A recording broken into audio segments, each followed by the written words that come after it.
Okay, we're going to talk about medical marijuana programs. We're going to first talk about some terms. So, cannabis plant is the plant. The DEA says it is a Schedule 1, which means that there are no currently accepted medical uses and that it has a high potential for abuse. Providers cannot prescribe it and pharmacies cannot dispense it. We're going to talk about that later, who can.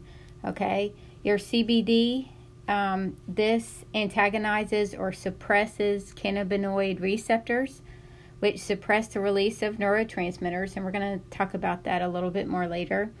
It's used in the treatment of seizures, chemo-induced nausea and vomiting. These are things that are neurotransmitter-driven conditions, okay? Your CBN is non-psychoactive. You have your THC, which is the psychoactive component. It was FDA approved in 1985. They developed an isomer of THC, so it's a synthetic THC that is actually dispensed by pharmacies. It goes by those two names there, the nabilone and dronabinol. These are synthetic THCs, which means that they're the same molecular formula, but they're different arrangements, so they have like a little bit of different properties. The endocannabinoid system, this is something we have in our system anyway. It's something we have naturally in our body. And so if you think about neurotransmitters, so if you have a nerve that goes to another nerve right here, okay? And let's make this a different color. I think I'm red. You have these neurotransmitters that are hanging out, and when there's enough neurotransmitters, then it will be released into the synaptic cleft. That's this right here, okay? And then it goes here, attaches here, and creates a response, okay? That's much like pain, other things, okay? So neurotransmitters. Well, your body has in it a endocannabinoid system that kind of counteracts this.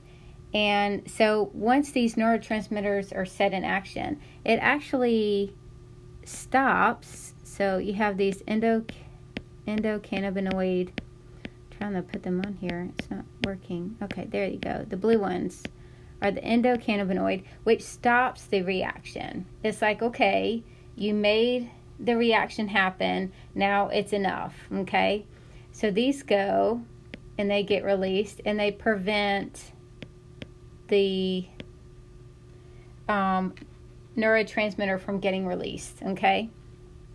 So it decreases the amount that's released, so it decreases the neurotransmitter. This is not letting me write, okay. So we're going to say it decreases neurotransmission, okay? So it just slows everything down. So it's going to slow reaction time. It's going to slow the ability to remember things. It can cause anxiety because you get confused, and it can affect judgment, okay? So that's what the cannabinoid receptors do. But you have endocannabinoids they're naturally in your system. And then you have the phytocannabinoids, and these are the ones that are in plants, okay?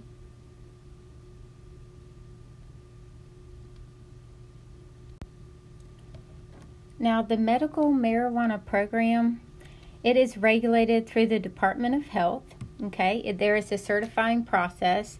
The healthcare provider must complete specific training that allows them to certify patients to be eligible for the medical marijuana program.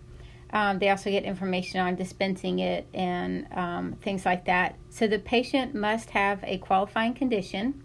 There's a certain list, and then there's other things that the physician can also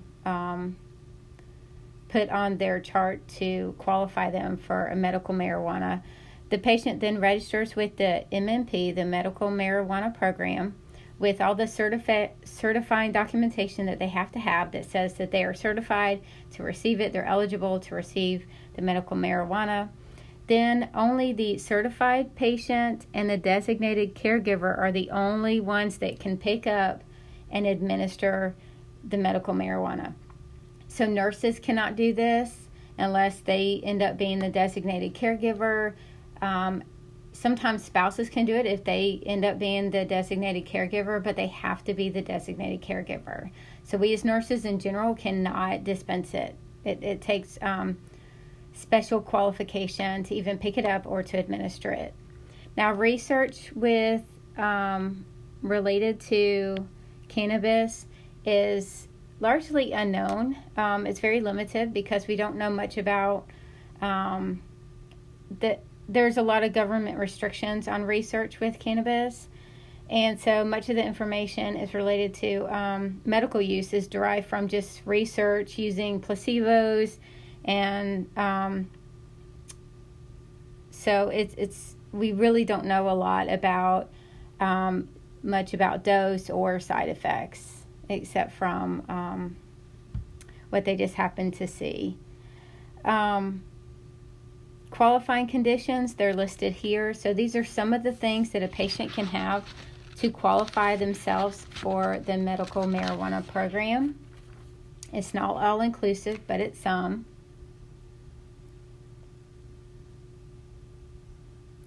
Now, there are adverse effects of cannabis. It can exacerbate these issues right here. If they already have them, it'll just make it worse. It can exacerbate symptoms associated with asthma, bronchitis, cardiac disease, alcohol, and other dependence. It can cause re-addiction to other substances, which is something that puts the patient at risk. If they already went through addiction, they got through addiction, they're highly likely to go back if they use cannabis. We know it can cause cognitive deficits, okay? Cognitive impairment. They feel like that is dose and age dependent. The older they are, the more cognitive impairment. Cannabis can be a drug of abuse if it's used daily over months, so it has to be pretty regular use. In general, we're going to start low and go slow with patients with this. We'll have to reevaluate the continual assessment of the efficacy and the adverse effects of cannabis. So there is a potential for fatal overdose with cannabis. So administration, medical cannabis has no recommended dosage. Again, we said that because of the limited research that's available. We do have the FDA approved THC groups that have specific dosages with those. Risk to particular groups. There's a risk with adolescents because there's a correlation between cannabis use and poor grades. They have increased dropout rates, lower incomes, decreased percentage of college degrees, increased need for economic assistance, increased unemployment, and increased use of other drugs if adolescents use cannabis. Now, with fertility, there's a decrease in embryo implantation if you use cannabis.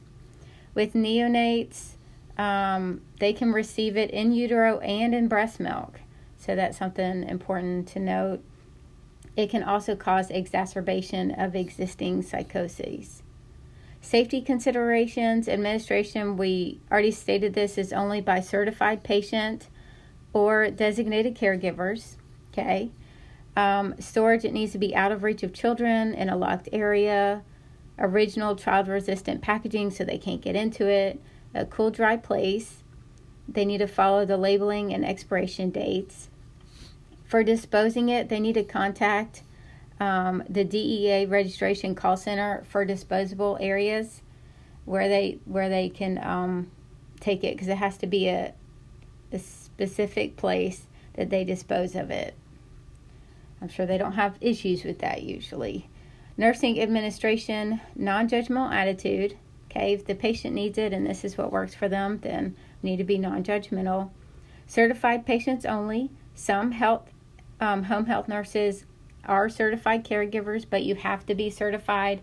It has to have special documentation to be able to be a certified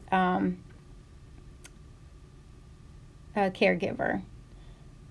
The FDA approved the synthetic THC only, which are those two listed there, and nurses in the hospital are allowed to administer these.